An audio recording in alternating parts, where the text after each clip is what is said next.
Hello, everybody. Hi, Do we have y'all. an echo going on? Yeah, just a little one. Let me. Is it mine? I'm not sure. I heard it, and now I don't hear it. Okay. Everybody will have to let us know. I have my volume down to 54. All right. Welcome, everybody, to another episode of Mental Health Safe Place Live. How is everybody in chat doing? Yeah. I hope doing good. Hello, Heather, my co-host, my awesome. Hello. I gotta remember which way to go. And Yeah. our guest tonight is Trent. Encouragement by Trent, aka the Thrifty Pickers. I did say that right. That's right. uh, Let's see. Them hands are squishing your head, Dad. right. So February 1st, start of a new month. It's my birthday month. So this month is my green screen month. And then I'll be back to my regular background next month. I'm going to try to alternate and see how that goes. How did you guys like the opening? Let me know. I thought it was pretty cool. I liked it. I worked on that sucker and then realized I couldn't upload it to StreamYard. So Yeah. I went around it and it worked. Yeah, I was waiting for the lights to, start popping out. I did. Have the house music going on. I was back here dancing. I don't know if anybody else was, but I know I was dancing. So we have a few people. We have 13 people in chat. B. Davy, hello. James, hello. There's Heather and Trent. Hello. JC, how you doing, buddy? That's right. I saw Craig, Landshark Picker in the house. Dwayne, hello, Mr. King of Sassy. How you doing, sir? Let's see, who else did I just kind of skimming through? Barbara, hello. Perlini, hello, my friend. Sharon, hello. Melissa. Oops, it just jumped. Don't you just love it when it jumps? Mm-hmm. Perfecting Pearls, hello. How are you doing? Welcome. She says hello, first time attending. Well, welcome. Glad to have you. So B. Davy says his wife's birthday is on the 16th, and Perlini said that her daughter's birthday is in February as well. Mine is on the 20th of this month. Awesome. That's cool. Cool. And so Dwayne, what I say, King Assassin, he says, Heather, your background is lacking compared to theirs. We were discussing that before the show, that you see all my junk. There it is. It's all good. I'm just alternating for 2021 and seeing which one I like the best. JC says his wife's birthday is on the 5th. Well, happy birthday to everybody who's born in February. That's right. Absolutely.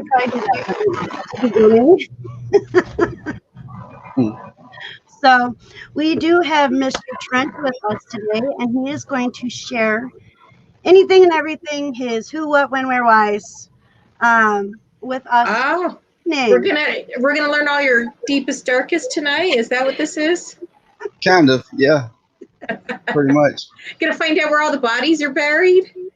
There are none, but there probably should be. Yeah. That's great. That's great. All right, let me see if I can figure this out so we can make Mr. Trent bigger. Oh, you ain't got to do that. There we go. All right. And if you guys have any questions for Trent, please make sure to put them in the chat with question marks before and after your questions. I have a tendency to not see the chat sometimes. I've got it popped out and it's big screen, so I can maybe I'll see it. But if I miss it, Des, y'all say something. I'm wondering what's up with my husband's grammar. What the heck? Run, Trent, run. Oh yeah, yeah, that's right. Yeah.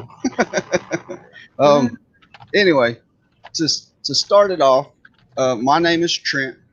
I have um, been in the reselling in this community for going on 6 months or so, and I have That's found that it? yeah, I have found that this is a great community to be in. There's a lot of support, and I am thankful that I found the community whenever I did. Um, that being said, I have been diagnosed with a few different ailments, problems. Um, one of them has been ADHD, which means that I cannot focus on anything, hardly anything. And whenever I get to reading something, I have to read it 25 times to understand what I'm reading. Um, if I am in the middle of doing something, I realize that I've started 35 different projects and I've not finished any of them. And it was pretty bad. So um, I went to the doctor and I was like, you know what, I need some help. There was a lot going on in my life at the time. And from the time I was a little kid, which I probably should have been diagnosed with ADHD when I was little. Yeah. But I just never even knew that ADHD was a thing. I mean, I was a rough kid. I would get into trouble and do my own thing, and then I would get corrected and whooped and whatever it took to get me back in line.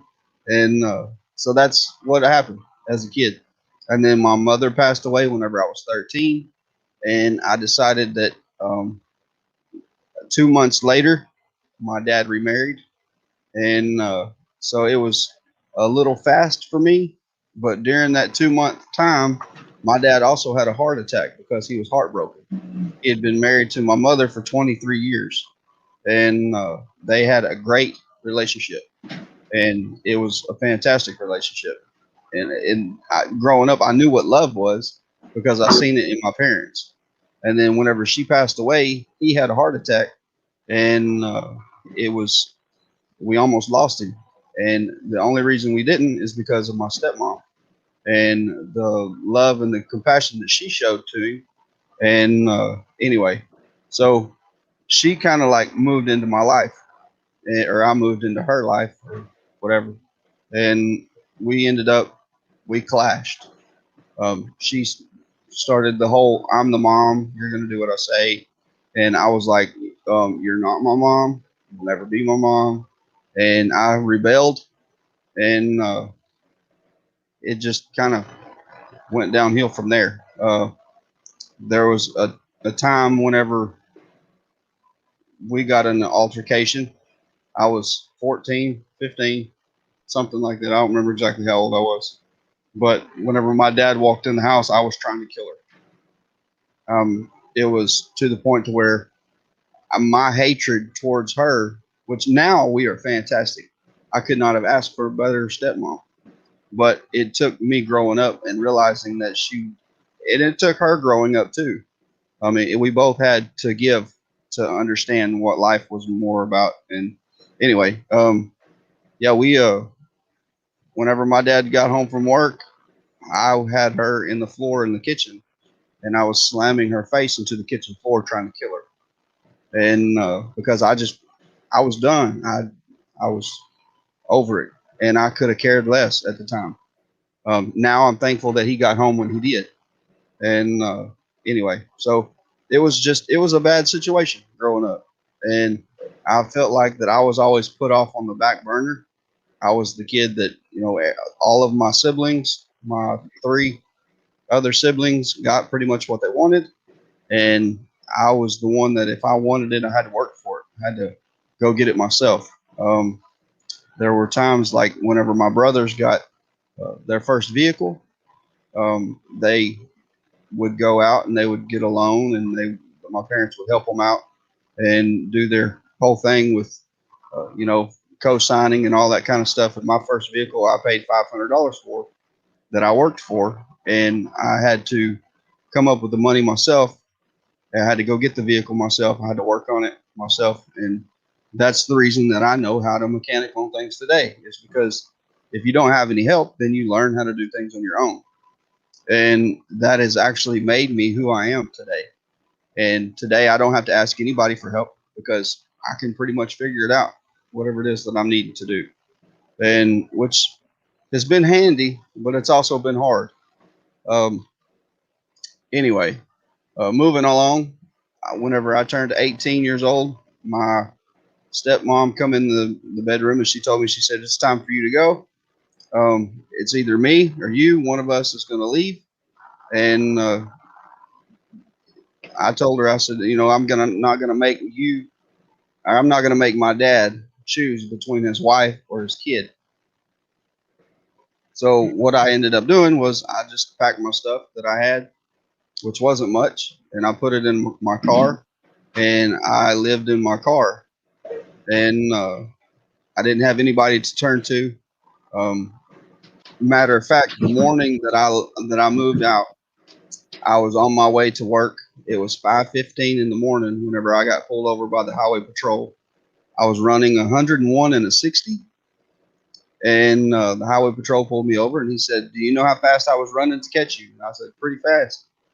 And he said that he had hit over 140 miles an hour to catch me. And I said, "Well, you did a good job because you caught me." And he said, "Is there any reason you're going so fast?" He said, "Why are you going so fast?" And I told him, I said, "Well, I was told by my boss that if I was late one more time, which I drove an hour and a half to my job one way, and he told me that if I was late one more time, that I was going to get fired," which I did. I got fired on December 18th, my birthday, the same morning that I got kicked out, and I also got an $850 speeding ticket, which I could not afford. And so I told the officer, I said, "You might as well just take me to jail, sir." I said, "All due respect, that's probably the best place for me because I have nowhere to live. I have no food. I have no job. I have no nothing." And I had pretty much hit rock bottom. I thought that was as bad as it was going to get, and I had ended up. I realized real quick whenever I started living in my car and spending time by myself. I thought then I was. Um, it was hard.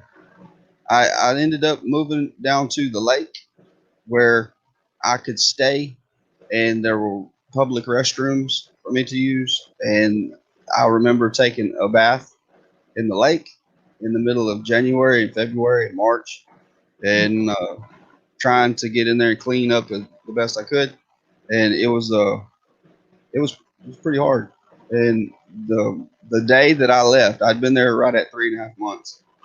The day that I'd left was a Tuesday morning, and it was like 3:15 in the morning, and I heard a knock on my window, and I kind of woke up. I had contacts at the time. Now I wear glasses, but I had contacts in at the time, and I didn't have any solution. I didn't have the little container to put them in, so I was just leaving them in my eyes. And of course, my eyes were bloodshot. And I heard a knock on my window, and I kind of woke up and realized it was a police officer. And he said, "Could you please step out of the vehicle?" I said, "Yeah, sure." So, which I wasn't on any drugs or anything like that. I mean, first of all, I couldn't afford anything.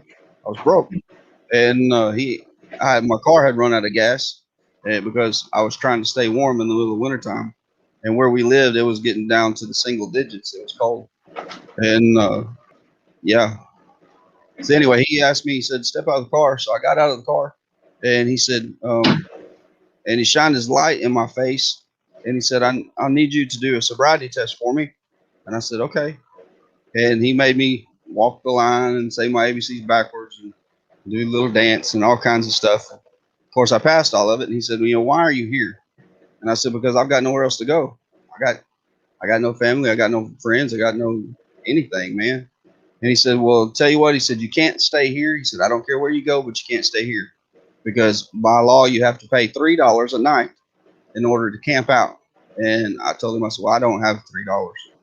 And he said, well, um, just stay here. I'll be back in a minute. I was like, where am I going to go, man? I got no gas in my car. And I'm not leaving my car because it's the only possession that I have left. And he said, well, just stay here.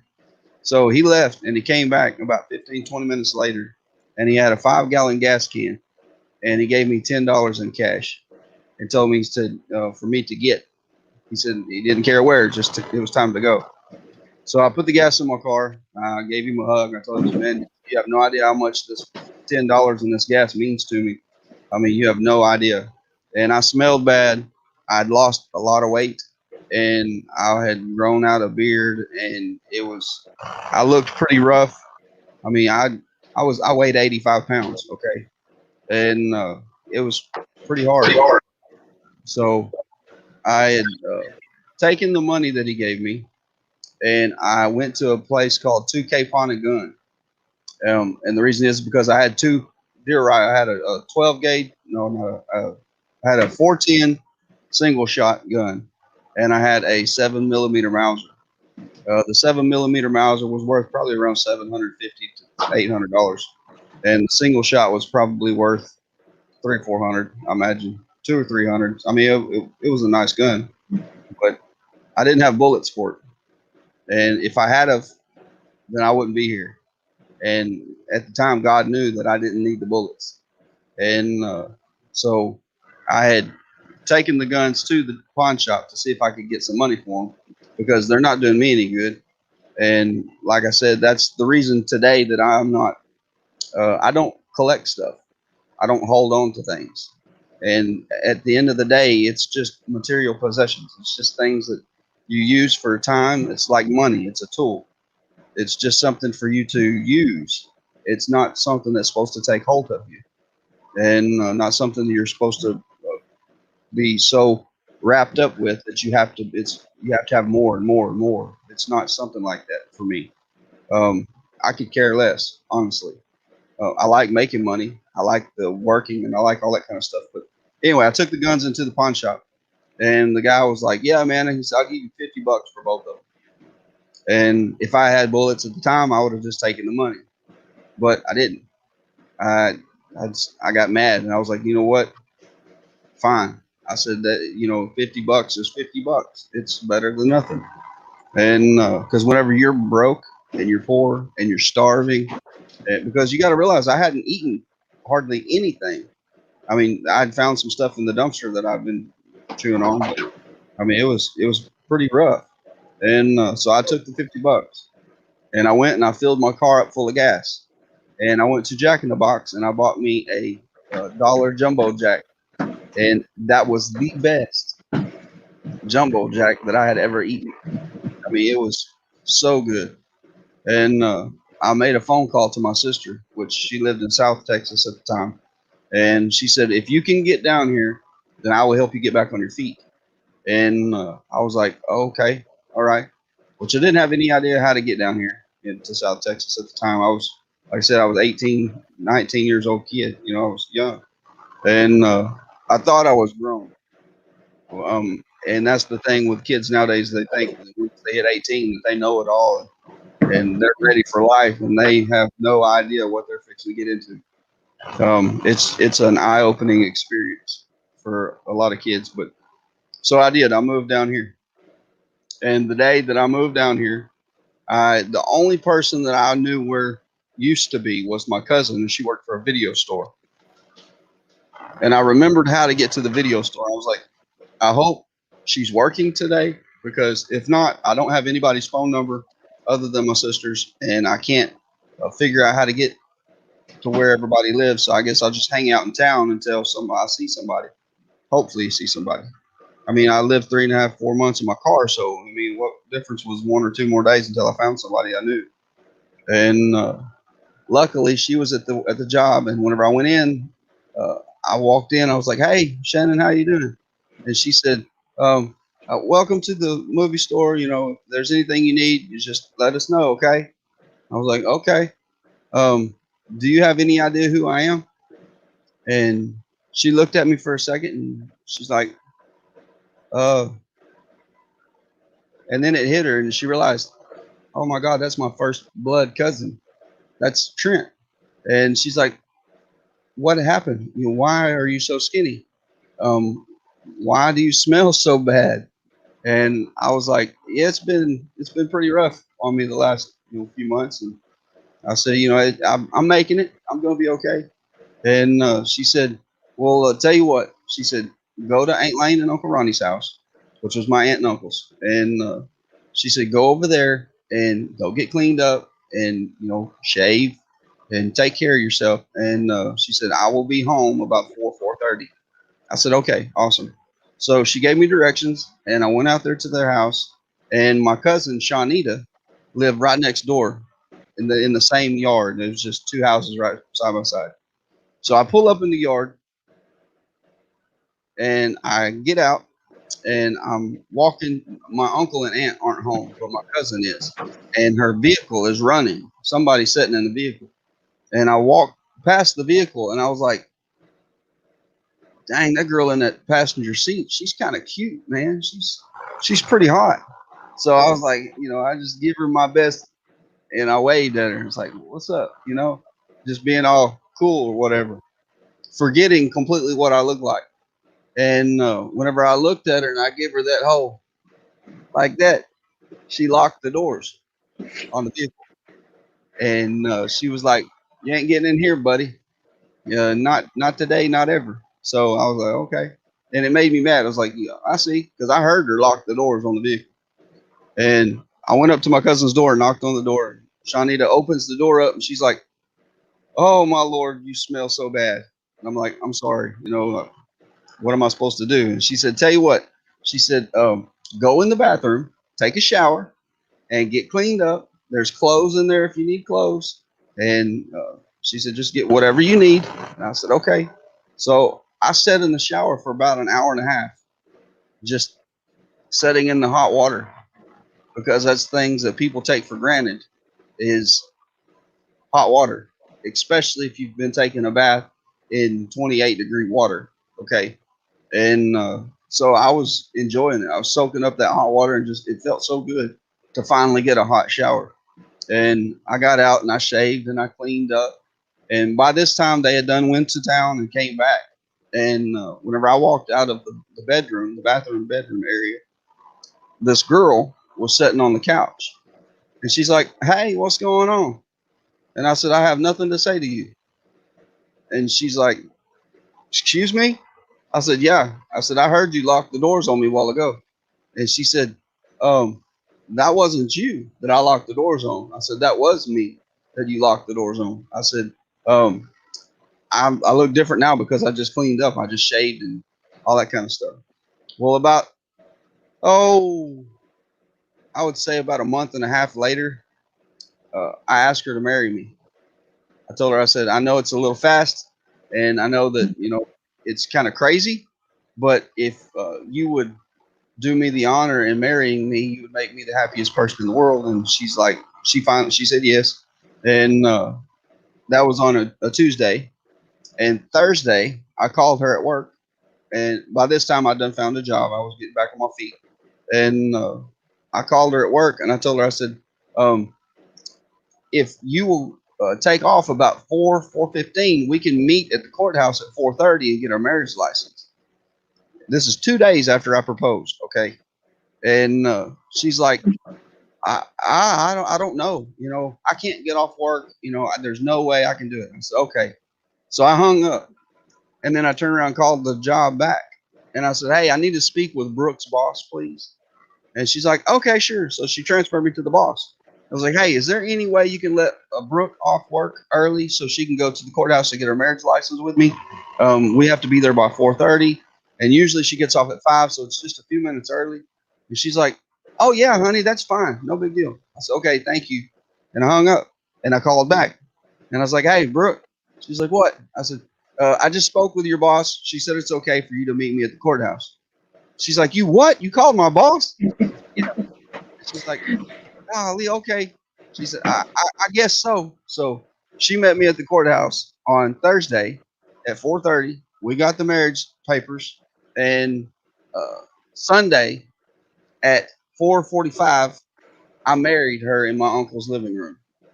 Okay. Now that I'm not trying to take up all the time. So if anybody else has You're anything, fine. Keep sharing. Yeah, so keep going. I had I took and we got married. We moved into this little apartment, which was $440 for probably a 10 by 12. I mean, it was tiny, and we had just tried starting off. We were young. We had no idea what we were doing. A month after we got married, she got pregnant with my daughter, and my daughter ended up coming about 4 months early, something like that. And so she was a preemie, and we had to leave her in the hospital for a couple weeks while uh, we got sent home, and she didn't. And so we would travel back and forth every day. The first year we were married, we made a little over $7,000 the whole year, and somehow we made it. I mean, we had electricity, we had water, we had everything we needed, and we didn't have a lot of the luxuries. Like we didn't have a fancy car, we didn't have all that kind of stuff, but we made it. And today, everything I have is paid off, other than my pickup, and I just went and bought a new truck, and it's a pretty truck. And it's fancy, and it's got all the bells and whistles. It's got Wi-Fi. It's got the electric windows. It's got all that kind of stuff. Heated and air conditioned seats. And yeah, it's nice. I'm proud of it. And it took me a long time to get to that point. It took a lot of growing up on my part. And it's not just growing up with, um, physically and that kind of thing. It's emotionally, mentally. I had to grow up. I had to understand that just because I don't agree with something doesn't mean that I'm right or they're right. It just means that we can agree to disagree, and people have their opinions, and it's okay if you have an opinion, and whether or not I agree with it's irrelevant. It doesn't make any difference. So it's just the way that I am now, and the reason that I started the encouragement by Trent is because I've been in a rough place. I know what it's like to not have hope, to not have joy and peace and comfort and food and hot water. I know what it's like. And that's the reason that whenever people say, hey, I'm going through a hard time, I can honestly say, it's going to be okay. We're going to make it. Just have faith, have hope, and realize that you do have somebody to talk to. You do have somebody that will help you. And that no matter what you're facing, that I've got your back. I'm here for you, and it's gonna be all right. So, and that's I went through a phase of depression, and I went through a phase of suicide, and I've been through so many ups and downs emotionally that it was like overwhelming for me. That I got tired of living. I lost all hope, and I just got to the point to where I was like, you know what, I'm done. If there was a way out, and suicide is not the way. Absolutely no to suicide. And the reason I say that is because there's so many people that have thought about taking their own life. And the last thing you want to do is that. And the reason I say this is because, first of all, there are people that care about you. And if you do something like that, then you're yeah, your life will be over, but you got to think about all of the people that are going to be left here grieving and thinking about, maybe if I could have just called them one more time, or maybe if I could have just, said an encouraging word or something like that, then maybe I could have been their hope. I could have been their inspiration. And it's an emotional subject for me because I've lost people. And I mean, I lost my mom. I lost all of my grandparents. I lost my brother about 6 months ago, and it's hard. There's a lot of people that it affects, other than just the person that wants to take their own life. And so, whatever you're going through tonight, it's not worth it. There are people that care about you, whether or not you can see it or you can't see it. There are people that care, and I want to get on here and encourage you and to let you know that everything happens for a reason. And the reason I say that is because if my mom had not have passed away, and my dad had not had a heart attack, and he had not married my stepmom, and then me and her had not have fought and had such a bad relationship, I would have never became homeless. I would have never got to the point to where I needed help so bad that I was willing to pawn my guns and be in starving and get to the point to where I had to move, because the day I moved was the day my life changed forever. It was the day that I met my bride. We've been married almost 20 years now, and that has been the best thing that I've ever done. I made that sacrifice to move completely out of the area and to get away from everything that was negative in my life, to get away from it all. And that was the day that I met my wife and my life changed. And I found hope, and I found love, and I found inspiration. And I found that, just because we're going through a trial right now does not mean that the trial is going to last forever. It just means that, yeah, you're going through a rough time right now. Look and see why you're going through that rough time, and realize that joy comes in the morning. So whatever you're facing right now, it will pass. It's not going to last forever. You're going to have ups and downs. You're going to have lefts and rights and battles and joys and victories. But everything that you go through, there's a reason that you go through it. So just look back and see at all of the hard times that you've been through, and realize that, hey, that hard time made me stronger. It made me more fierce. It gave me hope. It's encouraged me now to face life with joy and with the comfort, knowing that, yeah, I still go through hard times. I still have battles that I battle every day with ADHD and trying to stay focused and getting the things that I need to get accomplished. And it's just part of life. And yeah, I still go through that kind of stuff.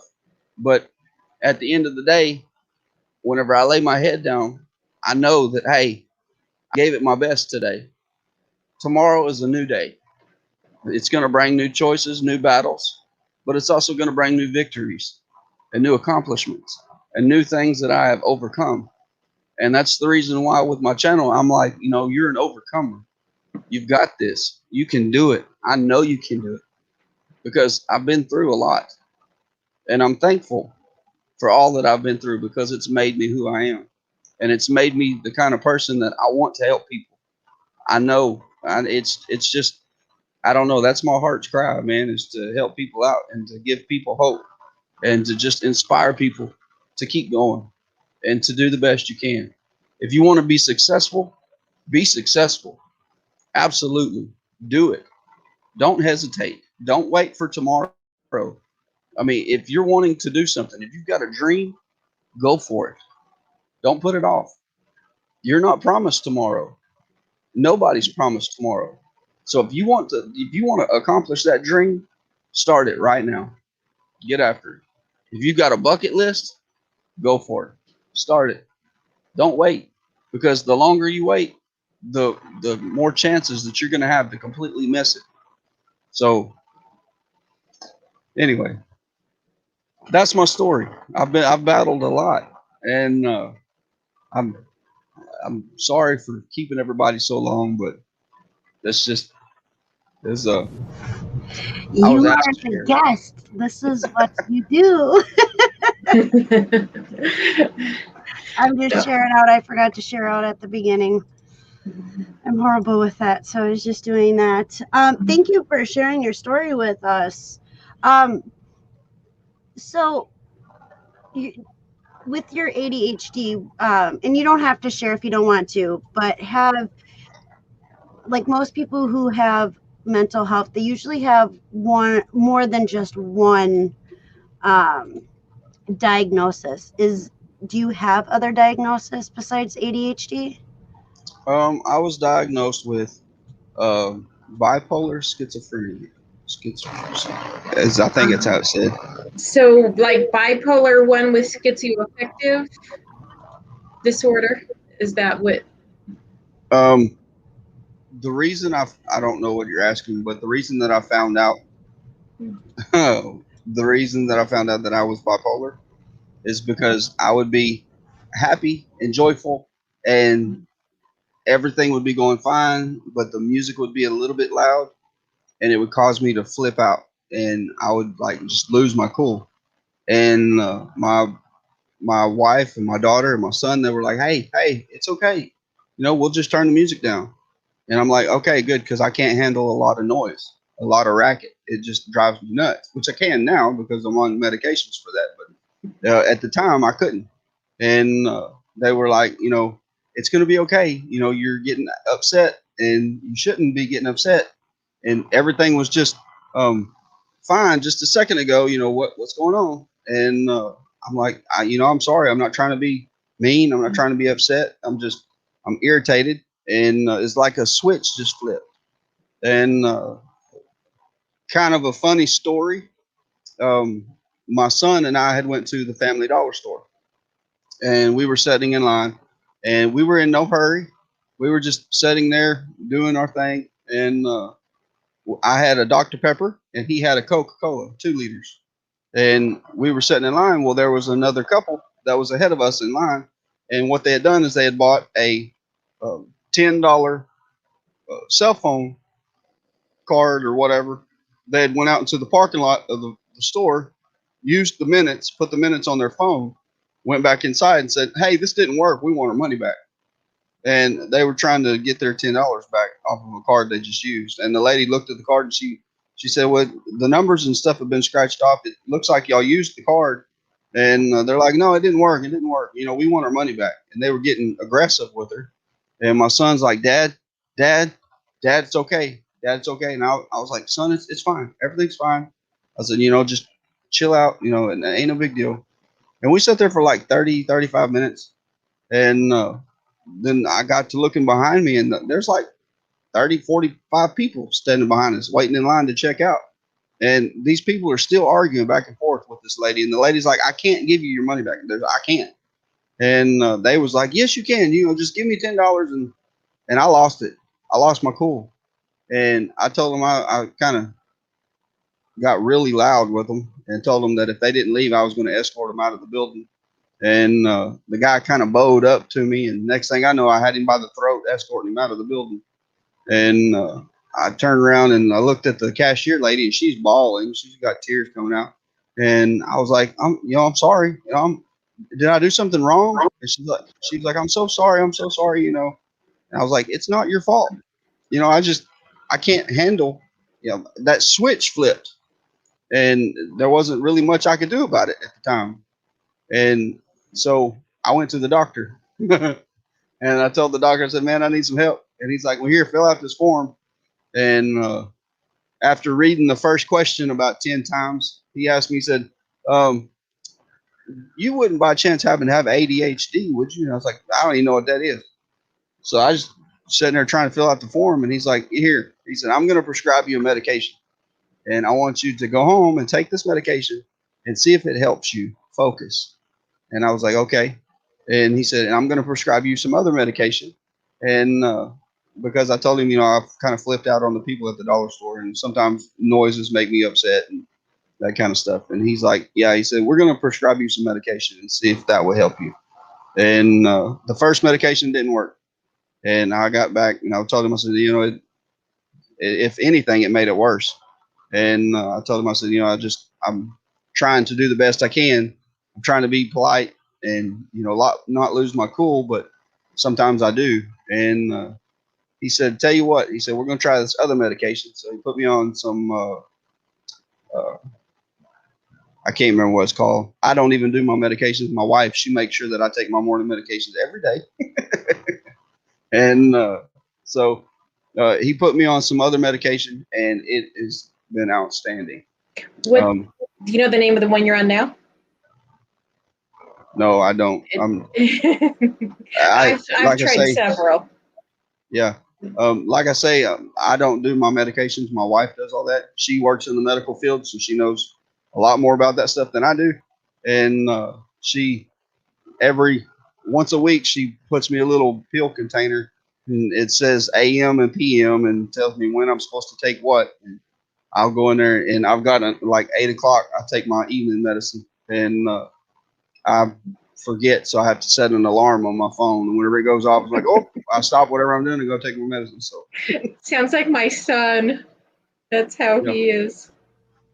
But yeah, I tend to forget that I have medication, so that's why I don't take my medication. Well, one of the reasons why I don't take my medication. And yeah, I probably should set a reminder on my phone, but yeah.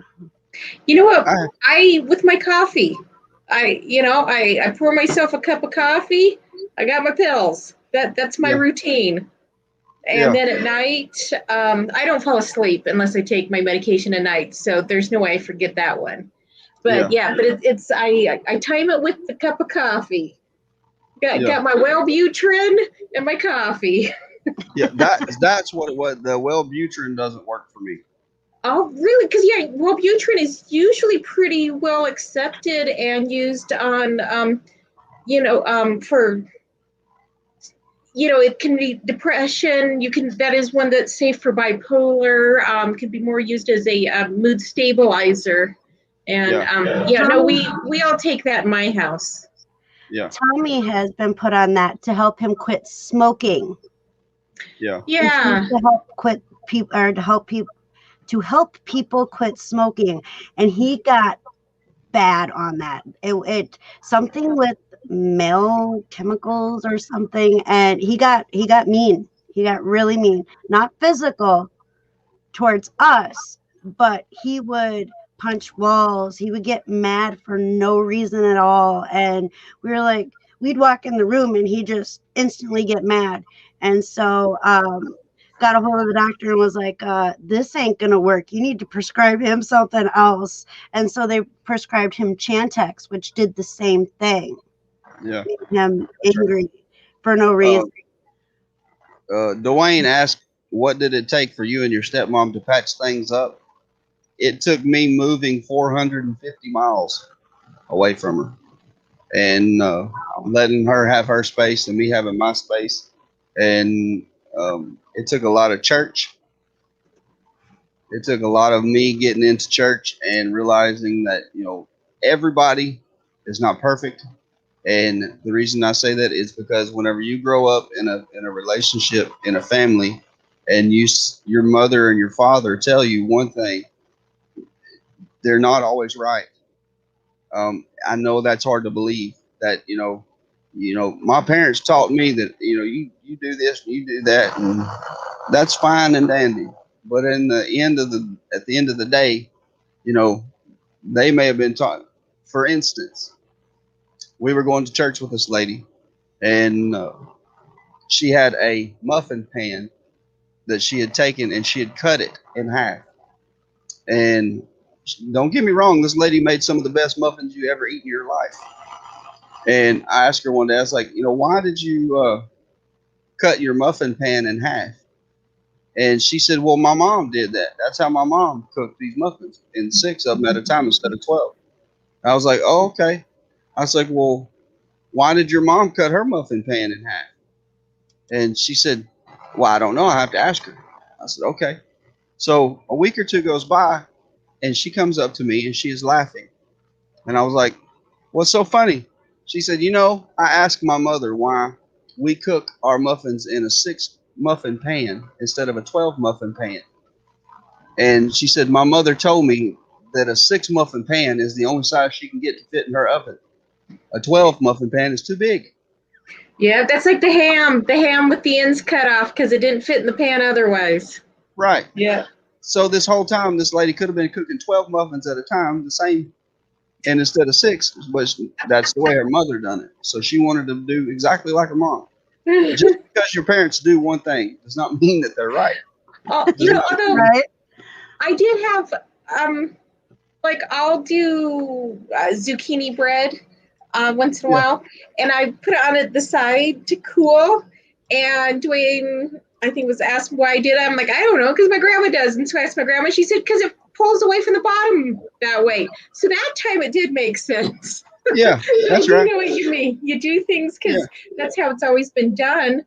And unless you stop and question, why do I do it this way?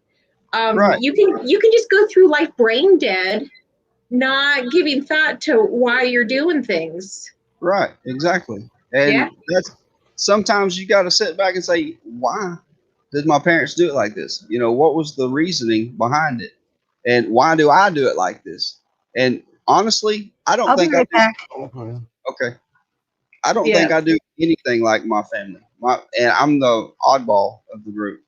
I'm the one that kind of just, why you do it like this? And I always ask questions because I'm always trying to learn more and educate myself. That's a very Buddhist thing of it's Sorry about that. Tommy couldn't get up. His ankle locked on him, and I didn't want him to fall, so I had to go help him real quick. But his arthritis was acting up.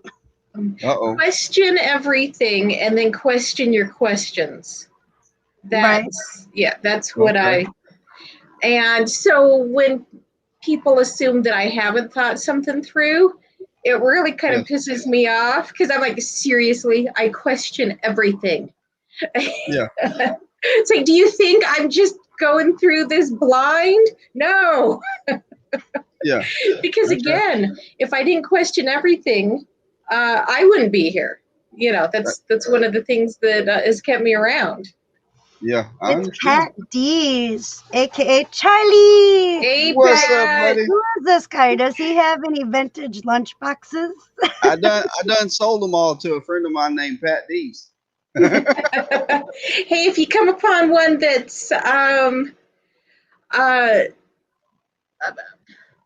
woman, I had a bionic woman lunch pail back in the first grade. Okay, awesome. I don't think I ever had a metal lunch box. I had a plastic, I think. Maybe. Yeah. Or was it a paper bag? I don't know. It was too long ago. That's right. Perlini says smaller toaster ovens don't hold too much. LOL. Yeah, that's right. And that's the whole reasoning behind her cooking it in the 6 muffin pan. Dwayne says, I am a question asker as well. I hate not knowing why. Yeah, Dwayne, he will research the crap out of everything. And so I've just become that way too from being around him. Yeah. And I've always said that Dwayne is knowledge driven. That's right. That's right. Mm-hmm. But yeah, between Dwayne and myself, a lot of your story between the two of us, he and I have experienced quite a bit of have some similarities of what you went through. And, I had said it on Pieces of 8 last Thursday. I'm like, unless you have found yourself at, the bottom of the well, and you know that you did your part to get yourself there, and then you figured out how to climb out. I can't really relate to you unless you've just royally screwed up and then found a way to fix it. That's right. It's kind of like, how do people get through life not doing that? Right. Yeah. It's like, have they really learned? Have they had opportunities to learn in this life? That's right. And that's like with me, and I'm not bragging or anything like that, but there's a lot that I do know how to do. And it's everything from operating heavy equipment to crocheting and sewing and things like that. And it's because I've had to learn over the years. And one of the stories that my stepmom and she thinks it's hilarious. And brings back bad memories for me is, there was a time whenever I was going to school and I had bought a pair of boots, and I spent like $100 on this pair of boots because my dad's always telling me, you need a good pair of boots for your feet, son. And I was like, okay.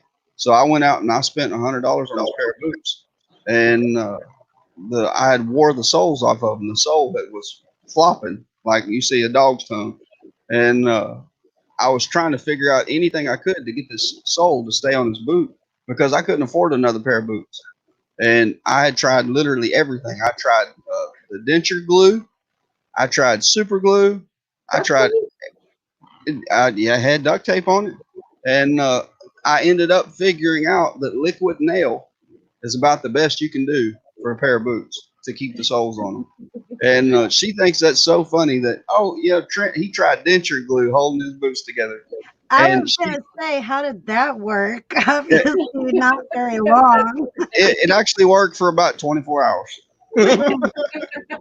Hey, I hope you wear the duct tape and baling wire. They can fix everything. But she thinks it's so funny, and it really kind of makes her look bad because all she had to do was help me out and get me a new pair of boots. And it's one of them types of deals to where every time I'm around her, she brings that up. And she's like, oh, yeah, I remember the time you tried denture glue on your boots?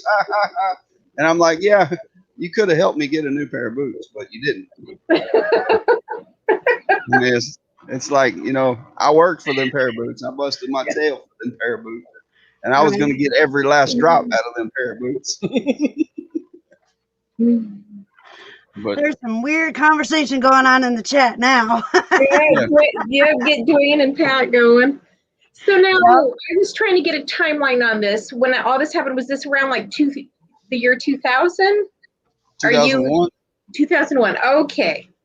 And because I saw, all right, I was thinking about what you said for rent. Because back when I met Dwayne, my oldest son and I lived in a basement apartment. We lived off of $1,000 a month. I had a piece of crap car, paid $400 for rent, and then I had my phone, which is pre-cell phone. I had like $14 a week for gas, and so that was when Dwayne and I met, and he was actually impressed that that I was figuring it out. And I'm like, oh, don't think this is a long-term thing. I like being taken care of. Yeah, that's right. But for me, there was no home to go back to. It just didn't exist. Right. And it was do or die. And so I did. Yeah. And but Dwayne and I, we've tried to do things different for our kids. Not pay their way, but to be able to support them in what they do. Yeah, that's right. And that's like with both of my kids. I tell them all the time, whatever you want to do in life, go for it. Don't hesitate on it. If you want to be a doctor, like my son come up to me yesterday or the day before, something like that. He's like, Dad, I think I want to be a doctor. And I said, son, you realize that's 8 years of college at least. And he's like, yes, sir, I know. And I said, that means you're going to have to get your grades up right now. And he said, oh, I know. I said, you've got time. You can do it. I got faith in you. I know you can do it. And I'm here to help you however I can. But at the end of the day, it's your life.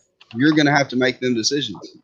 And I said, it's strictly up to you. But, however I can support you, I'm always here. I've always got your back. And he's like, yeah, I know. And my daughter wants to be a dental hygienist. And I told her, I said, we're going to help you out with college as much as we can, because whenever you get out of college, I don't want you to have to pay all of them bills and stuff back. And I want you to be able to start your life. And she's like, okay. But she's realizing that, the college is not cheap. And for her to go to college, it's going to cost quite a bit of money. And I told her, I said, like I said, me and your mother will help you out as much as we can. But you may have to get a job. You may have to work. And you may have to fork out your insurance. And I said, we can help you with gas, or we can pay for your insurance and you pay for the gas.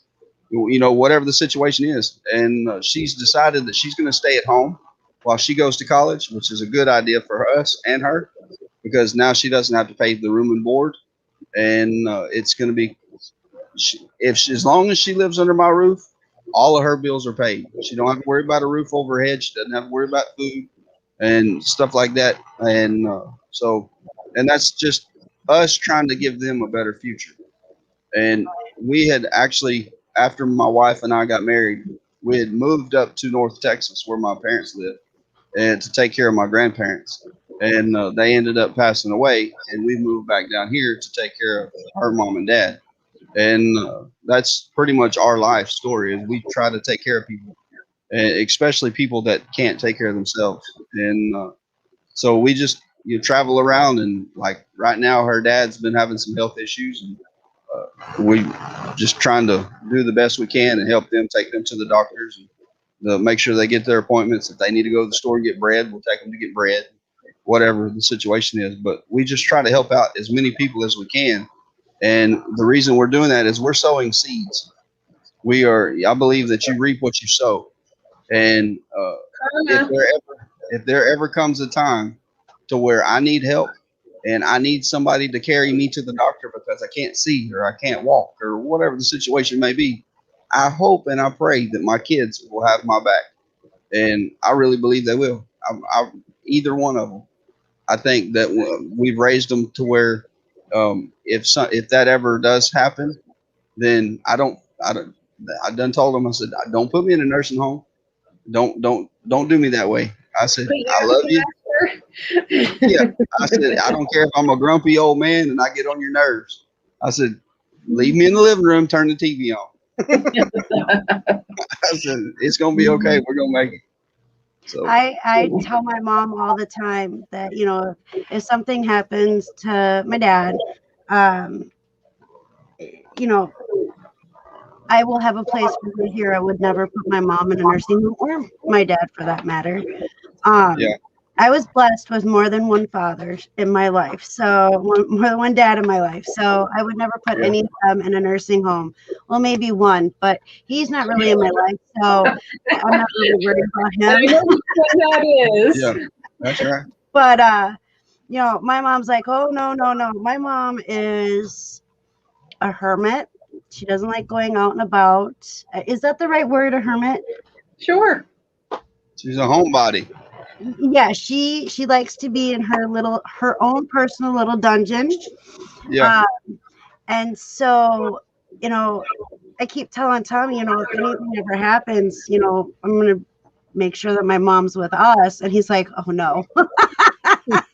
I'm like, why are you saying, oh, no? She thinks you're her son and I'm the daughter-in-law. Like, really? Yeah. She gave birth to me. I don't know how that works, but I could never put any of my parents in a nursing home. I just couldn't. Yeah.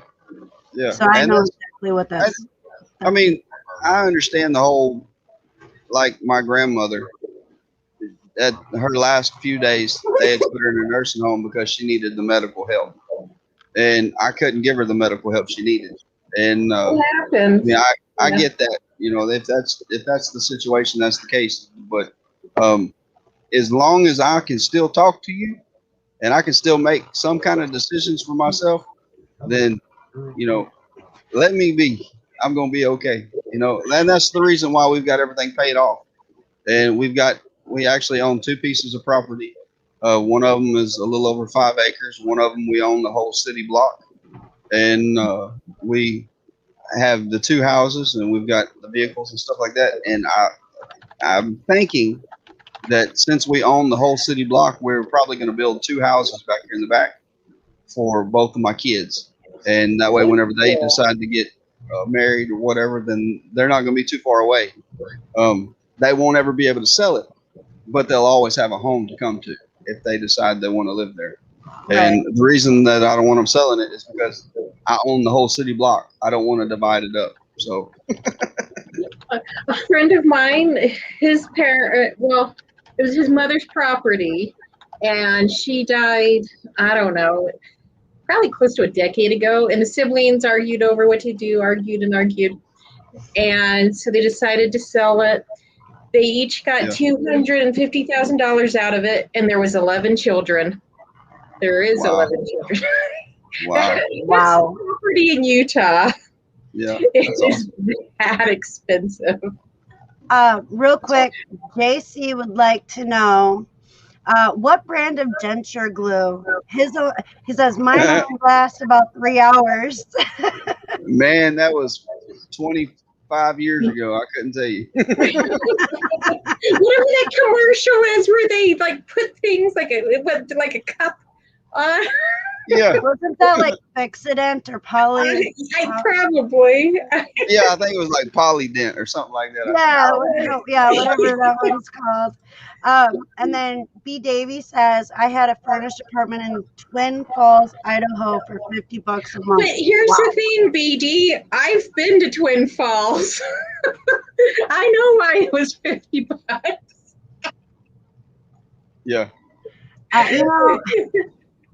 Yeah, and then so Amputee Adventures James is now joined Pat D's and Dwayne on the Sassy ship. So, man in the hard hat.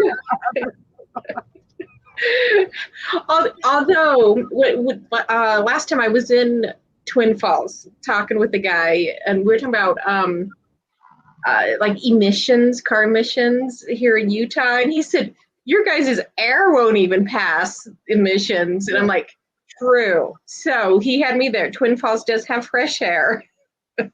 That's right.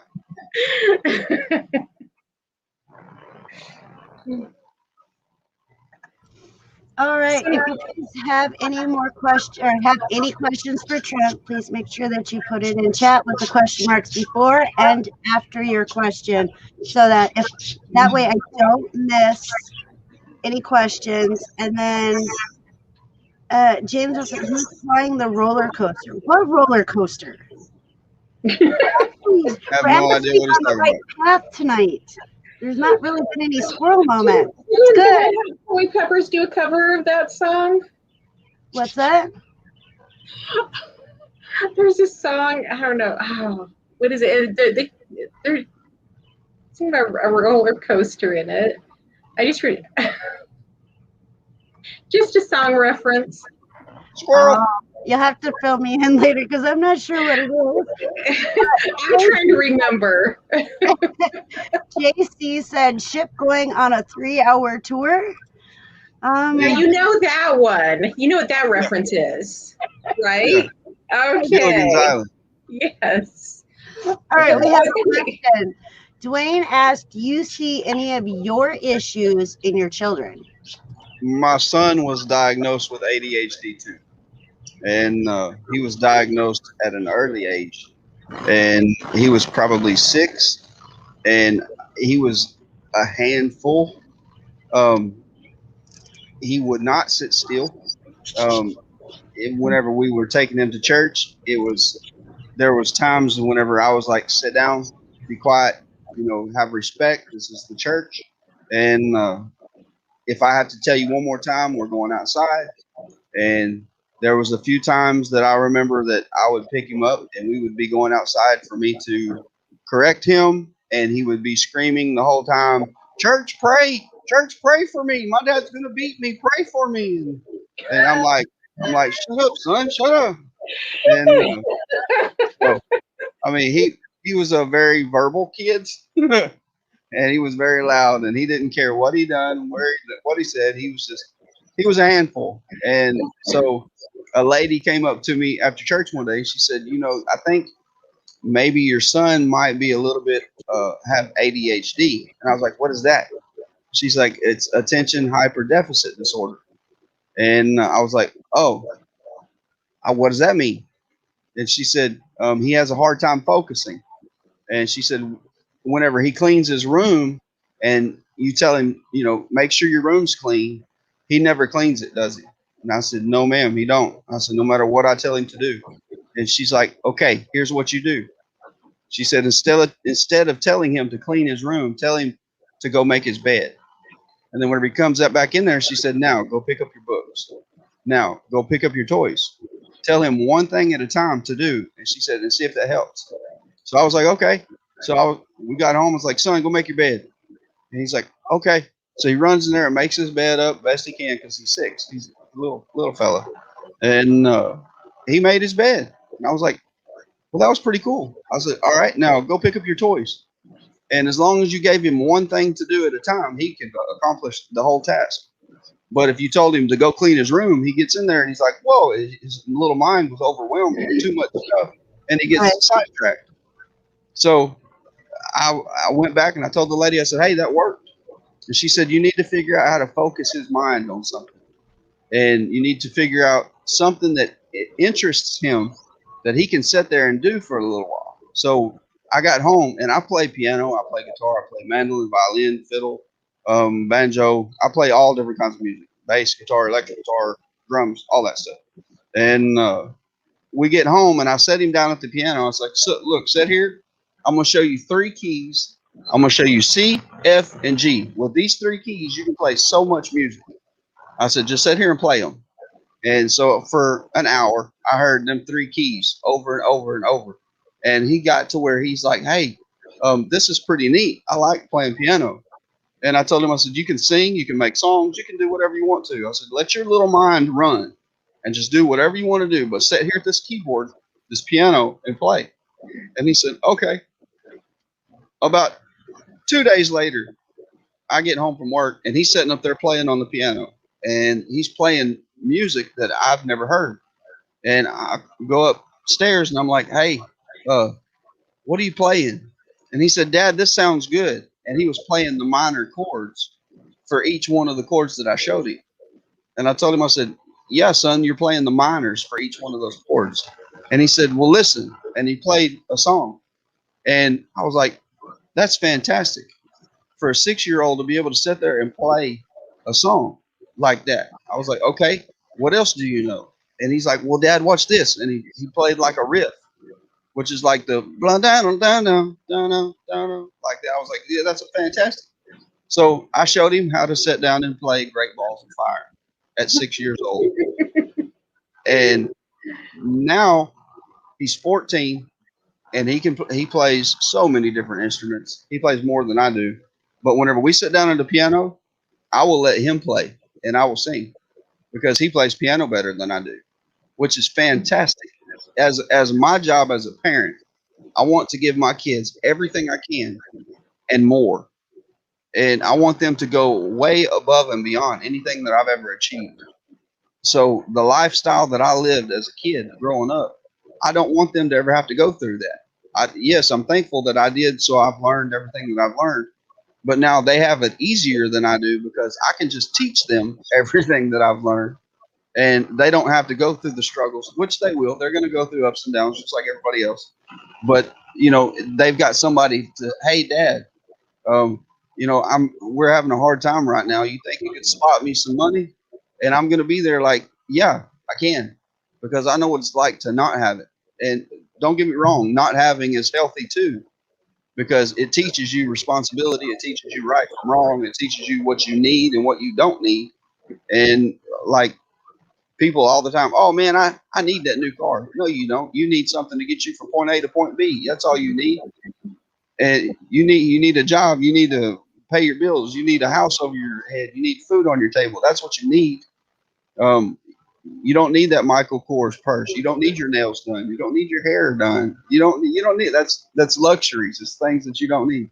And but people get confused like that. But yeah, I mean he was diagnosed with ADHD, and we just try to, which he's not outgrown it, but he is You learning. never do. He You learn is how to make learning it to do the adapt. best. Yeah, Yeah. We've all got that in my family. yeah, My brother's a drummer. I think he came out of the womb drumming, yeah, and it drove me crazy. yeah. And we were never medicated for it. Dwayne and I medicated our youngest son for it simply because you could not teach him or discipline him if he wasn't medicated.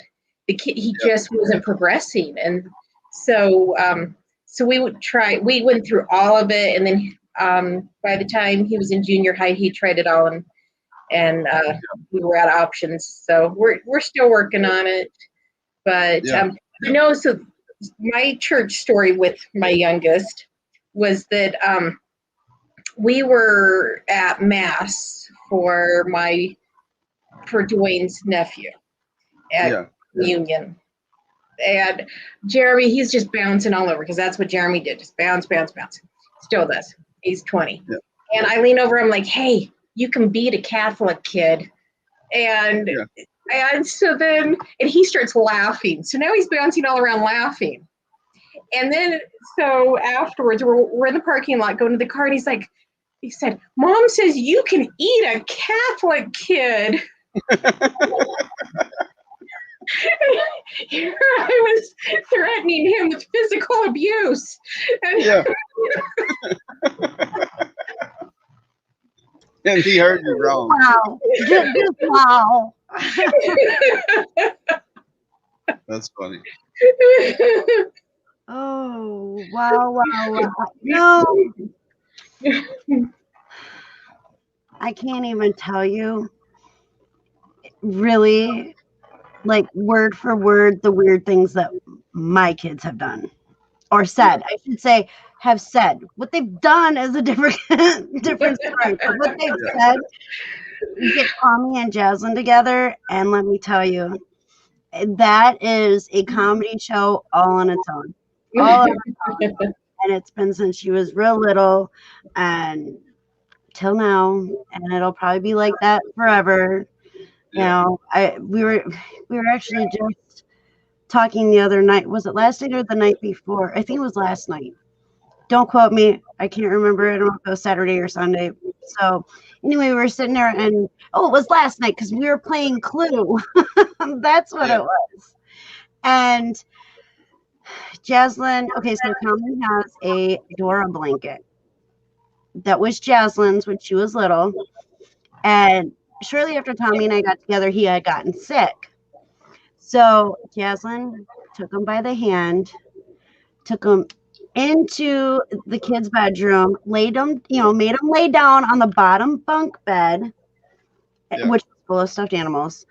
And she covered him up with her Dora blanket. Yeah. Okay. Well, Joey, being my ADHD child, freaked out. Said, he's a man, and gives him a toy golf club. And to this day, Tommy still has that blanket. Yeah. Not the golf club, but he still has the blanket, you know. And so the crazy, wild things that our kids do that puts smiles on our face when we struggle. Yeah, you have to find your own joys in parenting. Kids don't walk up to you and tell you, man, you're a great mom today. No, they don't do that. No, if you have not heard your child, either one, boy, girl, if you have not once heard them say, I hate you, then you didn't do your job correctly. My favorite one, all three of them, when they were like going through the tween stage, they're like, you don't even know me. And my response was, you don't even know yourself. Yeah. That's right. Because I think I got that from all three. And it's just like, trust me, I know you better than you do. Right. Exactly. No, there were many times with Jeremy with the ADHD when people were like, how can you handle that? And, you just get used to it. Jeremy was allowed to go jump on our bed and watch cartoons because it got the energy out. The worst thing you can do to a kid with ADHD is tell him to sit still. And because then he's just going to just space off. And so it was always, don't ask Jeremy to hold still. Talk to him even though he's not acknowledging you at all, and he'll still absorb what you're saying. In fact, I told his friends' parents, I'm like, be careful what you say when my son is around, because he says he hears everything and then I get to hear. what's happening in your house. That's right. Because and that's part of the problem is they take, people with ADHD take in too much stimulation. And then you can't process it. And so then it comes out in fidgeting or having to go to your mental happy place, and you don't know so you can block it, and then you turn out missing out on what's going on because you're trying to shield yourself from too much. That's right. And when we went to Vegas, we noticed it here a little bit with Joey, that because we have a buffet at our casino in the next town over in Dallas, and we would go there for the buffet, and then we would put the kids in Kids Quest when they were little. We had to actually go. At the first couple of times we went in, we didn't catch it right away, but Joey would stop because all the machines were flashing and making noise, and he would just get zoned in, and we'd have to come on, Joey. But because of his ADHD, it was overstimulating for him. But he couldn't move; he would freeze. So when we went to Vegas and we were walking down. Dwayne, I'll read that in a minute. He's so sassy. He's like the king or prince of sassiness, I tell you. But anyway, we were walking down the strip in Vegas, and we had to keep him. Anytime we would go walk by the casino on the main strip, the sidewalk, we'd have to keep him occupied so he wouldn't get dragged in and freeze, because kids are under 21 weren't allowed in the place unless they were walking through. And so literally we would take turns trying to get him to go as fast as we could, and it was very, very much overstimulating for him. Oh yeah. That's like with video games. My son, one of the best things for him. And I know a lot of people are like, I don't want my son playing the game all the time. Well, in order for him to focus, his mind races so fast. I'll get in there trying playing the video games with him because I want to spend time with him. And I get in there and I'm like, son, you're going to have to slow down.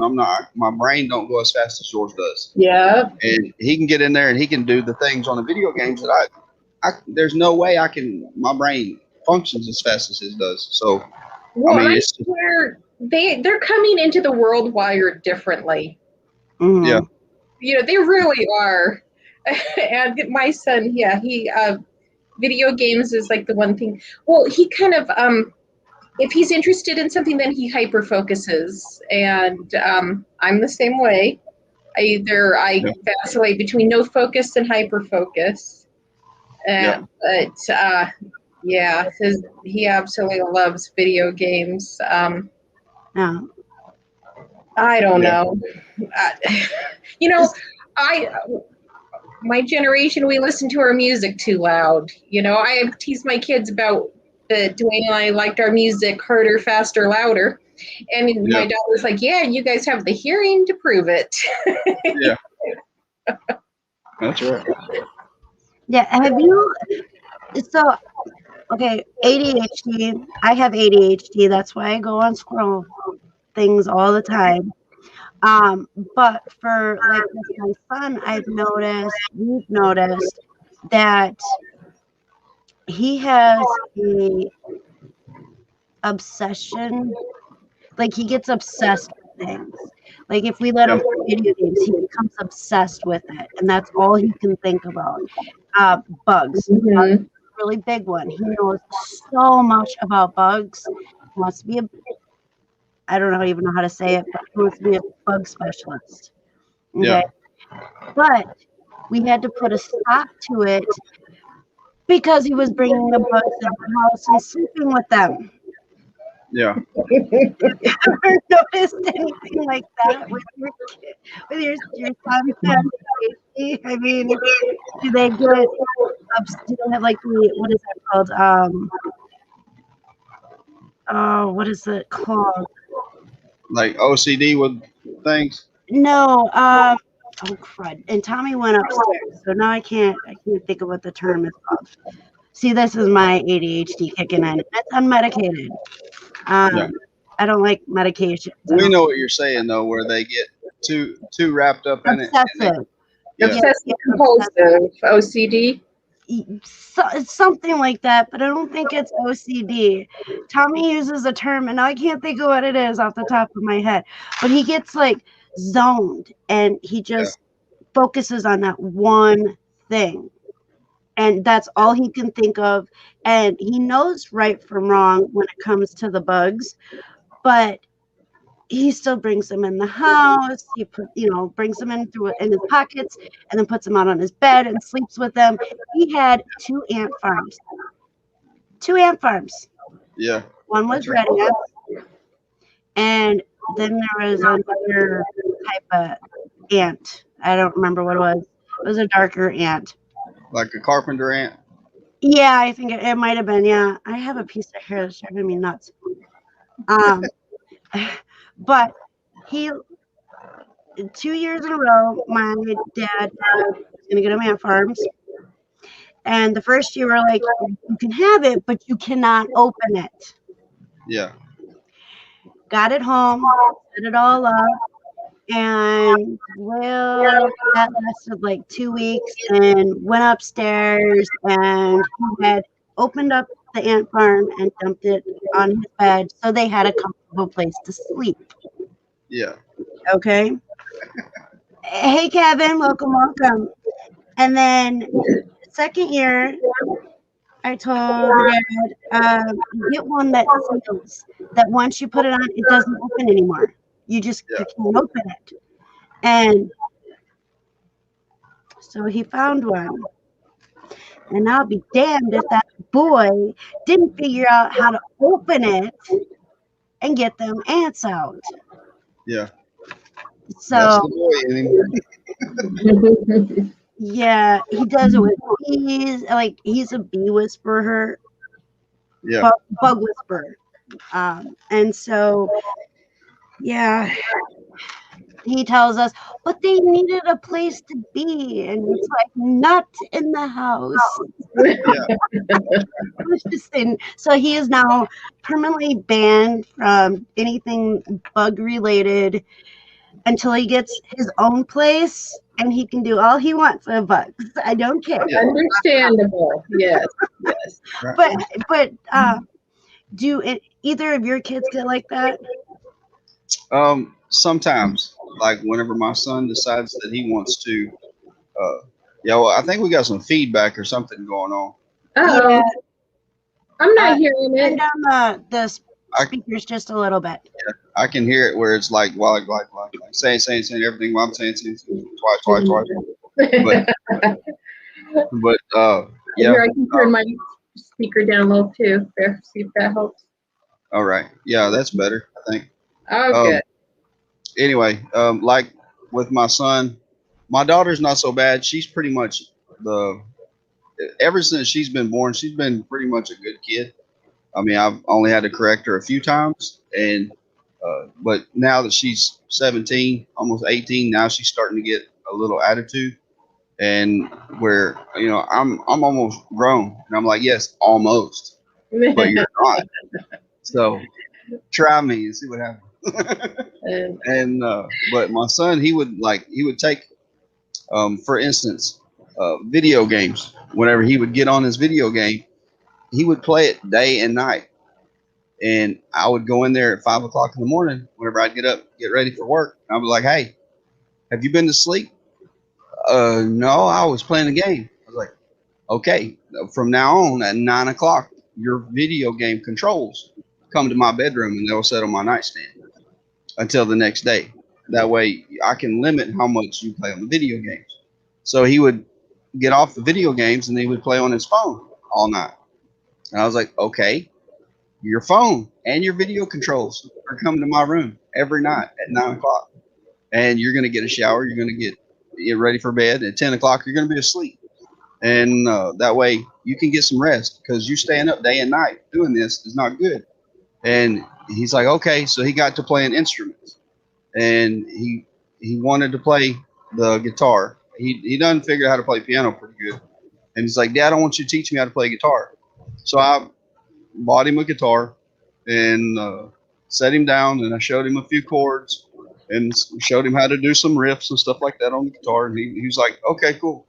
So for like 2 months straight, that's all he did was play guitar. And he was, I mean, it's good because he learns so much, but it's also bad because that's all he does. Is he didn't want to do anything other than that. And so we kind of told him, like whenever we go shopping, he hates shopping, but he complains, why don't I ever get anything? Well, go with us and you'll get more stuff. Because first of all, I don't know what to buy you unless it's video game or music related. I don't know anything else that you could possibly want. And you ask them, what do you want? Like for Christmas this year, I asked them, both of my kids, I said, what do y'all want for Christmas? And they both said the same thing. I don't know. I don't think anything. And I said, well, how about we just go on vacation and I take y'all to Branson? And they're like, oh, yeah, that would be cool. I said, okay. So we decided to, instead of doing Christmas presents, we went and took a vacation. And we spent a week in Branson. Yep. That was Natalie and Jeremy. They share a birthday. They're 2 years and 22 hours apart. And their birthdays are on July 5th. And the crazy thing about that was Natalie was, Jeremy was 4 weeks early and Natalie was 6 weeks early, and they both came the same day. But anyway, we tried to do things rather than just stuff.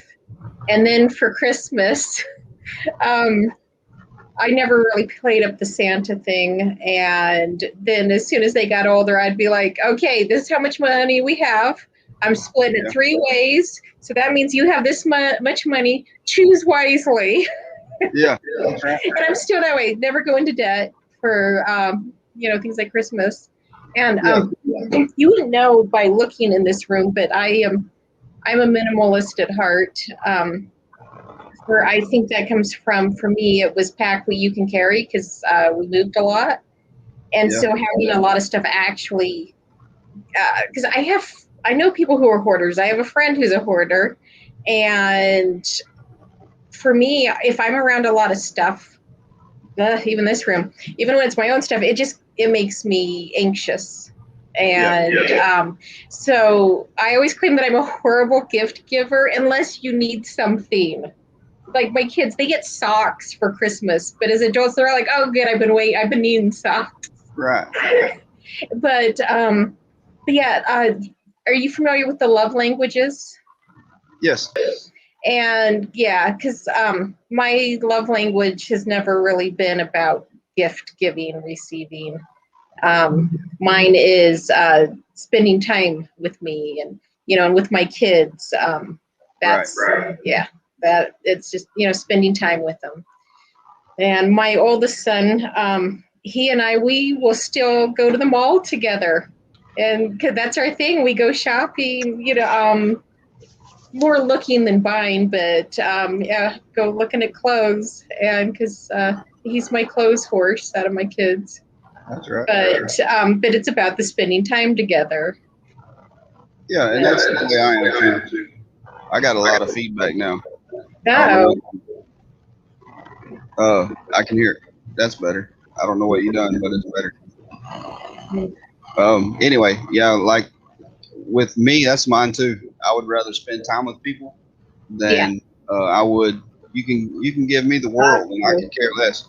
I would rather spend 15 minutes with somebody and be just as happy. And that's the reason, like, whenever I'm in this building all day long, and then one of the biggest arguments that me and my wife have is, hey, whenever you get in from work, come say hi, and spend some time with me. And she's like, but I don't want to be out there in the building. There's nothing out there in the building that I want to do. And I'm like, well, I understand, but just come out here and have a seat and just talk with me for a little while. Absolutely. Make me happy. Yep. So, to answer Barbara's question, yes. My youngest son, ADHD, ODD, which is oppositional defiance disorder, that is by far the greatest problem. Oh, I'm trying to remember his specific autism. Oh, shoot, it's been too many years, but yeah, Jeremy's on the spectrum, and oh, and then all three of my kids, because they're my children, struggle with anxiety. So yeah, we got a little bit of everything going on here, from the bipolar to the autism to, just managing depression. Yeah. Got it all. Yeah, they tried. Ooh, I don't know what that is. They Are tried. we still echoing or feedback? Just so that. I don't know why there's feedback. Yeah, what happened? Sorry, I didn't mean to interrupt you. I decided it came out of my mouth. Yeah, I heard it and I was like, ADHD moment. where did it come from? Sorry about that, everyone. Try turning your speakers down a little bit. If I turn mine down anymore, I can't hear you. Okay, I'm not sure. Let me mute. Yeah. Well, we are at 8:30, so we've been going for an hour and a half. We can wrap it up. Yeah, we'll wrap it up here. Yeah. So real quick, they tried to test Joey for autism, but he wouldn't allow them to test him. They couldn't get him to do the test for it. And so we finally got to a point where we were like, you know what, we're done with all the testing. We're done with all the roller coaster ride that we were going through with him. And so now we just kind of like go back and forth with him. And he'll be 15, but we have a lot of issues with him. And so, granted, we'll talk about that a different time, that situation. But it's hard for when, being a parent who struggles with mental health and then to have a child on top of it is struggling. Yep. And so But it's so often how it goes. yeah. And so it's just remember, like Trent said, like we've said before, it does get better. I'm just waiting for that time to get better when it comes to my son. So I keep praying and keep praying, and I know eventually something's got to happen to where it's less stressful. But at this point, I don't know if it ever will be at this point. So, and then thank you, Trent, for joining us this evening. Greatly appreciate it. Loved hearing your story. You want to let everybody know where they can find you? You can reach me on any of my videos. If you will go to the description, if you will subscribe to Encouragement by Trent or the Thrifty Pickers channel, if you go down to the description down below, you can reach me on my Facebook, my Instagram, my Twitter. I think my Snapchat's on there, Twitch, TikTok. I am on all the platforms, and it's all the Thrifty Pickers. So if you will look for the Thrifty Pickers, you will find me. And like I said, guys, if you need anything, you reach out to me, and I will help you however I can. And that's from the heart. So I care about people, and I want to help. So if there's anything that I can do, even if it's just giving you some encouragement and letting you know that it's going to be okay. Whatever you're going through, you're going to be okay. Yeah, that's how you reach me. Is all of my information is in all of my video descriptions. So if you get a chance, go check out my videos. I also have his two of his links. The link to his Encouragement by Trent and the Thrifty Pickers. Those links are down in the description below. So please make sure you check them out. Heather, do you got anything coming up this week? When I go out to sushi with a friend. Ooh, sounds fun. Oh, and also, real quick, Trent, Tell everybody where you are in the mornings. Oh, every Monday through Friday, I am on Cajun Roots Resellers channel. If you know Johnny, then I am his co-host every morning. It's 8 a.m. Central Time, 9 a.m. Eastern Standard Time. So yeah, come by and check us out. We will help out anybody, and if you want to promote your channel, you're more than welcome to do so. You can get on there and you can just visit and talk to us, and you can go live with us if you want to. And we always have a good time. This morning's topic got a little heated, but it was a good topic. We had a lot of fun. Yeah, it And, was a very good topic, and and, it was for sure different. yeah, it was a little bit different show. It was a good show.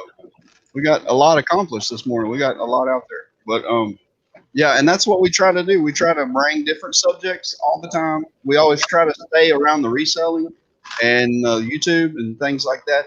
But sometimes we talk about, well, just about every day we talk about food because we all like to eat. But yeah, I mean, we talk about all kinds of stuff. So if anybody's interested, you're more than welcome to join us every weekday morning, 9 a.m. Eastern Standard Time, 8 a.m. Central Standard Time. And yeah, we'd be happy to have you. Like I said, you're more than welcome to promote whatever you want to promote, and jump in there with us. Don't be scared. It's a lot of fun. Right? So we are actually going to head out real quick. Before we do, I wanted to ask everybody in the chat and on the panel. We had met up with some people this evening for a cutter, phenomenal people, and he is waiting to get a surgery. So I won't say names or anything like that, but if you guys could pray that he gets the surgery that he needs very soon. He was supposed to have it in December, but because of everything that's going on, it was postponed. So if you guys could keep him in your prayers, God knows his name. That would be greatly appreciated. That would mean a lot to me. We will see you next Monday, 8 p.m. Central Time. And let me know down below what you guys thought of the new intro. And I will be hitting the outro here in a second. But again, remember, you are not alone. You Right. are worth it, and you are loved. Much love, everybody, and have a beautiful rest of your week. Now I just got to find my outro. Okay, you two, don't go nowhere. Right. Catch you on the flip side. Much love. Bye, y'all.